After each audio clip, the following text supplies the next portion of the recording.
Twitter आंदोलन में railway की परीक्षा के छात्र भी जुड़े हैं, उन्हें सफलता नहीं मिली है, जबकि दोनों परीक्षाओं के छात्रों ने मिलकर 2 दिन में और कम से कम आज 35 लाख से अधिक ट्वीट करने का दावा किया है। दुनिया में नंबर 1 ट्रेंड कर रहे थे, भारत में 9 घंटे तक नंबर 1 पर ट्रेंड किया, आधा पास आधा फेल। मेरे हिसाब से आज की मेहनत का ये रिजल्ट, इनके ट्रेंड आंदोलन का रिजल्ट यही रहा। युवाओं ने ना सुनने वाली एसएससी को सुना ही दिया। सोमवार से ही युवा निराश होने लगे थे कि लाखों ट्वीट के बाद भी रिजल्ट नहीं आ रहा है। ये निराशा 35 लाख ट्वीट के बाद भी बढ़ गई कि कोई घोषणा नहीं हो रही है। मगर शाम को स्टाफ सिलेक्शन कमीशन ने 3 परीक्षाओं के रिजल्ट के डेट जारी कर दिए। तुरंत जारी नहीं हो रहे हैं ये रिजल्ट, अब भी उन्हें 20 से 30 दिनों का इंतजार करना होगा। नौजवानों ने आज धुआंधार ट्वीट किया है, लग रहा था सुबह से कुछ खाए पिए नहीं हैं। सबको टैग कर रहे थे, प्रधानमंत्री से लेकर डीओपीटी मिनिस्टर, संपादकों को टैग किया। मगर देश का युवा सुशांत सिंह राजपूत के मूसलाधार कवरेज से हार गया। उनका आंदोलन भाप बनकर उड़ गया, बादलों में मिल गया, लेकिन चैनलों तक नहीं पहुंचा।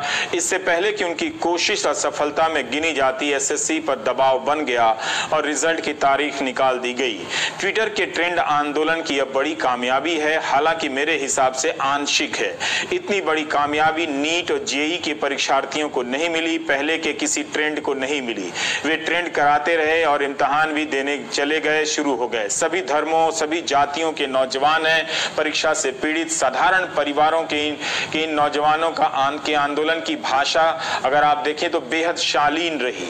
व्यापक रूप से यह बात कही जा सकती है। 35 लाख से अधिक ट्वीट कराने के बाद भी उनके लिए कोई मंत्री सामने नहीं आया, ये दुखद बात है। किसी ने आकर खुद से आश्वासन नहीं दिया।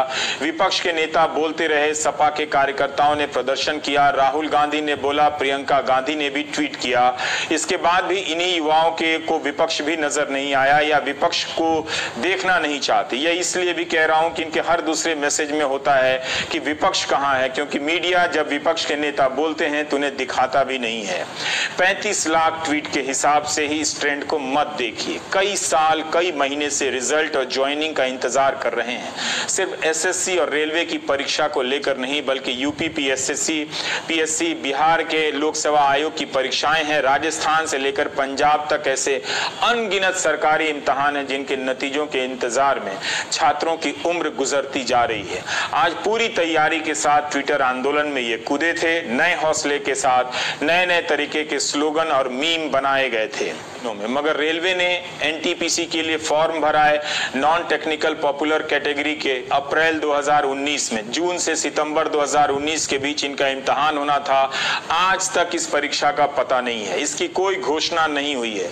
इसी तरह से 2018 में एएलपी सहायक लोको पायलट की परीक्षा का विज्ञापन निकला, आज तक ज्वाइनिंग की परीक्षा पूरी नहीं हुई है, जबकि रिजल्ट आ चुका है, मेडिकल जांच पूरी हो चुकी है, पैनल बन चुका है। इन्होंने भी सही लिखा है कई नौजवानों ने कि चुनाव हो जाते हैं इतने बड़े देश में, उनके रिजल्ट 24 घंटे में आ जाते हैं, मगर यहाँ तो परीक्षा नहीं होती और होती है तो उनके नतीजे कई साल में नहीं आते हैं। एक ने लिखा है कि पढ़ाई होती है, होती रहनी चाहिए, पेपर होते रहने चाहिए, बस नौकरी नहीं होनी चाहिए। ज्यादातर के आंदोलन में देखें तो जितनी परीक्षाओं के आंदोलनकर्ता इसमें शामिल थे, ज्यादातर परीक्षाओं के पीड़ितों को सफलता नहीं मिली है, मगर एसएससी के छात्रों को मिली है। तो क्या हम कह सकते हैं कि ट्विटर पर ट्रेंड आंदोलन सफल रहा?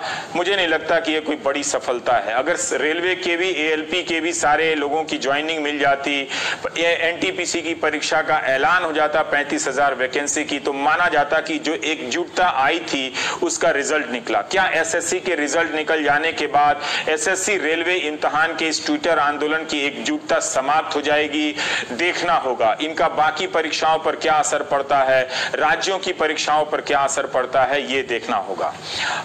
और अब देखिए कि इन अनुभवों से इन छात्रों ने क्या सीखा है, ये सुनिए आप। जो फॉर्म भरवा रहे थे तो बिना वेंडर के क्यों फॉर्म भरवा लिए, जब आपको पता ही नहीं कि एग्जाम लेने वाला कौन है, एग्जाम कौन कंडक्ट करेगा। एग्जाम कंडक्टिंग एजेंसी आपको पहले डिसाइड करना चाहिए, तब फॉर्म भरवाना चाहिए था। और हम लोग बस इसी का इंतजार में है कि अब डेट आएगा, अब खुशी का दिन आएगा। चलिए, और हम क्या कहना चाहेंगे। अफसोस की बात यह है कि 35 लाख ट्वीट कराने के बाद भी रेल मंत्री पीयूष गोयल ने या रेल मंत्रालय के किसी अधिकारी ने छात्रों को आश्वासन नहीं दिया कि एनटीपीसी की परीक्षा कब कराई जाएगी। इसकी तारीख नहीं निकाली गई और ना ही ये बताया गया कि एएलपी में जो असिस्टेंट लोको पायलट में 2018 और 19 की परीक्षा देकर जो सेलेक्ट हो चुके हैं वो 1 साल से क्यों बेरोजगार हैं। क्या उन्हें बैक डेट में सैलरी दी जाएगी? कई नौकरियां इन नौजवानों ने छोड़ी है। इन्हें कब तक ज्वाइनिंग कराया जाएगा इसकी कोई तारीख नहीं दी गई है। अब देखना है कि बहुत जमाने बाद एसएससी और रेलवे 2 परीक्षाओं के छात्रों की एकजुटता बनी थी, क्या देश में अन्य परीक्षाओं को लेकर भी छात्रों की ऐसी एकजुटता बनेगी और वो अपने लिए बड़ी कामयाबी हासिल कर पाएंगे? ये हासिल उन्हें ही करना है। मीडिया उन्हें सपोर्ट नहीं करेगा बल्कि वो आंख खोलेंगे तो मीडिया उनकी आंख में सुशांत सिंह राजपूत के कवरेज को लेकर घुस जाएगा और वो चिल्लाने वाला एंकर रात को भी आ जाएगा कि तुम सो रहे हो, तुम हमारा कवरेज क्यों नहीं देख रहे हो।